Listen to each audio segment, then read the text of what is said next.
নমস্কার, কেমন আছেন সবাই? আমার আরেকটি ব্লগে আপনাদের সবাইকে স্বাগত জানাই। এখন বাজে ঘড়িতে সকাল 8:30 মতো। আর এত সকালে মেয়ে স্নান টান করে সুন্দর জামা কাপড় পরে রেডি হয়ে নিয়েছে। কিন্তু কেন হঠাৎ এত সকালে স্নান করে রেডি হয়ে নিয়েছে? চলুন আপনাদের সাথে সবটা শেয়ার করব এই ব্লগটিতে। তাই ব্লগটি শেষ পর্যন্ত দেখতে থাকুন। চলুন ব্লগটি স্টার্ট করা যাক। এখানে মেয়ের সাথে সাথে আমিও স্নান টান সেরে রেডি হয়ে নিচ্ছি। আসলে বাড়িতে আজকে একটা ছোট্ট মতো অনুষ্ঠান রয়েছে।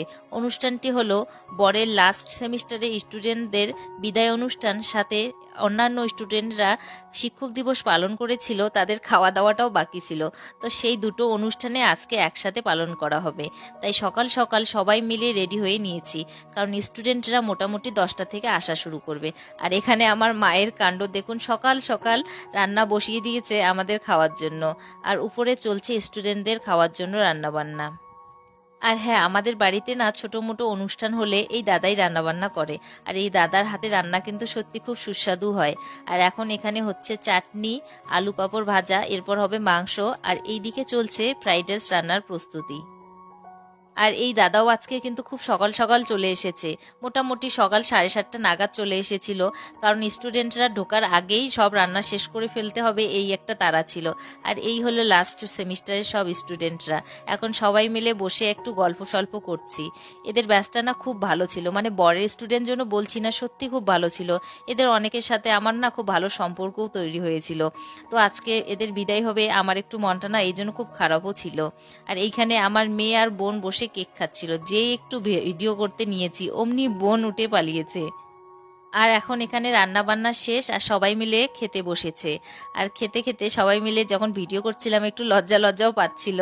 আর এইদিকে আমার বরের কাণ্ড দেখুন, মানে খাওয়ার মাঝখানে এসে এক স্টুডেন্ট বলেছে যে স্যার এখানে পোজ দিয়ে একটু ছবি উঠতেই হবে, অমনি পোজ দেওয়া শুরু করে দিয়েছে।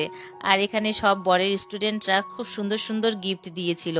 মানে সব কটা গিফটে খুব সুন্দর ছিল, আমার তো পার্সোনালি সবগুলোই ভালো লেগেছিল। ও হ্যাঁ, বরের না কিছু কলিগও এসেছিল। আমার কিন্তু এনারা একসময় স্যারও ছিলেন, তো স্যারদের সাথে ভিডিও করতে একটু লজ্জা লাগছিল, তাই কয়েকটা ছবি ছিল, সেই ছবিগুলোই শেয়ার করলাম আপনাদের সাথে। আর কি বলবো, ওনারা যে এত সুন্দর একটা গিফট দিয়েছিলেন আমার তো খুব ভালো লেগেছিল।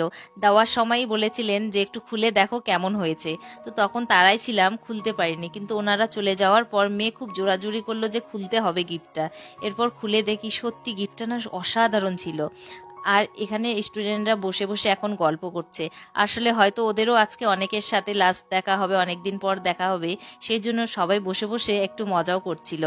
আর এখন সবাই চলে যাওয়ার পর আমিও একটু টায়ার্ড হয়ে গেছি। এখন একটু ফ্রেশ হয়ে রেস্ট করব। তাহলে আজকের ব্লগটি এই পর্যন্ত। দেখা হচ্ছে নেক্সট কোনো ব্লগে। সবাই ভালো থাকবেন, সুস্থ থাকবেন।